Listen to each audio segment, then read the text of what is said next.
Hi guys, welcome back to my mini blog. ಬೆಳಿಗ್ಗೆ ಎದ್ದು ಬೆಳಿಗ್ಗೆ ರೊಟೀನ್ ಏನಿರುತ್ತೆ, ಕಸ ಗುಡಿಸೋದು, ನೆಲ ಒರೆಸೋದು, ರಂಗೋಲಿ ಬಿಡೋದು ಅದೆಲ್ಲ ಮಾಡಿ ಮುಗಿಸ್ತಾ ಇದ್ದೆ. ಆ್ಯಂಡ್ ನಮ್ಮ ಮುದ್ದು ಬಟ್ಟೆ ಐರನ್ ಮಾಡ್ಕೊತಾ ಇದ್ವಿ, ಯೂನಿಫಾರ್ಮ್ನ ಡ್ಯೂಟಿಗೆ ಹೋಗ್ಬೇಕಂತ ಅಂದ್ಬಿಟ್ಟು.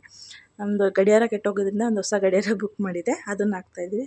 ಆ್ಯಂಡ್ ಬೆಳಿಗ್ಗೆ ಅಡುಗೆ ತಿಂಡಿ ಇನ್ನೇನು ಮಾಡೋದು ಬಿಟ್ಟು ಡೈರೆಕ್ಟ್ ಅಡುಗೆನೇ ಮಾಡ್ತಾಯಿದ್ವಿ. ಅದಕ್ಕೆ ನಮ್ಮ ಮಮ್ಮಿಗೆಲ್ಲ ಹೆಲ್ಪ್ ಮಾಡಿಕೊಡ್ತಾಯಿದ್ದೆ ಅಡುಗೆ ಮಾಡೋಕ್ಕೆ ಅಂತ ಅಂದ್ಬಿಟ್ಟು. ಎಲ್ಲ ಹೆಲ್ಪ್ ಮಾಡಿದ್ಮೇಲೆ ನಮ್ಮ ಮಗಳು ಮಲಗಿದ್ದಾಳೆ, ಅವಳ ಪೈಗಳು ಮಲಗಿರ್ತಾಳೆ, ಆಟಾಡ್ತಾಳೆ, ಎಲ್ಲ ಮಾಡ್ತಾಳೆ. ಆ್ಯಂಡ್ ಅಡುಗೆ ಎಲ್ಲ ಹೆಲ್ಪ್ ಮಾಡಿಕೊಟ್ಟಿದ್ಮೇಲೆ ಪೂಜೆ ಮಾಡೋಕ್ಕೆ ಅಂತ ಎಲ್ಲ ರೆಡಿ ಮಾಡಿ ಫೈನಲಿ ಪೂಜೆ ಎಲ್ಲ ಮಾಡಿ ಮುಗಿಸಿ ನಮ್ಮ ಪಕ್ಕದ ಮನೆಯಲ್ಲಿ ಸತ್ಯನಾರಾಯಣ ಪೂಜೆ ಮಾಡಿದರು. ಅದಕ್ಕೆ ಇನ್ವೈಟ್ ಮಾಡಿದರು, ಬರೋಕ್ಕೆ ಹೇಳಿದರು. ಸೊ ಅದಕ್ಕೆ ನಾನು ನನ್ನ ಮಗಳು ಇಬ್ಬರು ರೆಡಿ ಆಗಿಬಿಟ್ಟು ಪೂಜೆ ಆದಮೇಲೆ ಇಬ್ಬರು ರೆಡಿಯಾಗಿ ಸತ್ಯನಾರಾಯಣ ಪೂಜೆಗೆ ಹೋಗಿ ಬರೋಣ, ಅವಳನ್ನೂ ಕರ್ಕೊಂಡು ಹೋಗೋಣ ಅಂತ ಅಂದ್ಬಿಟ್ಟು ಅವಳನ್ನೂ ರೆಡಿ ಮಾಡಿ ಇಬ್ಬರು ಹೋಗಿದ್ವಿ. ಇಬ್ಬರು ಹೋಗಿ ಪೂಜೆ ಎಲ್ಲ ಮುಗಿಸ್ಕೊಂಡು ಊಟ ಮಾಡ್ಕೊಂಡು ಅಲ್ಲಿಂದ ವಾಪಸ್ ಬಂದಮೇಲೆ ಇನ್ನೇನು ಡೈಲಿ ರೊಟೀನ್ ಏನಿರುತ್ತೋ ಅವಳ ಜೊತೆ ಆಟಾಡೋದು, ಅವಳನ್ನ ಮಲಗಿಸೋದು ಡೈಲಿ ಅವಳ ಜೊತೆನೇ ಇರುತ್ತೆ. ಸೊ ಹಿಂಗೆ ಇಷ್ಟ ಆಗಿತ್ತು ಇವತ್ತಿನ day. Thank you for watching.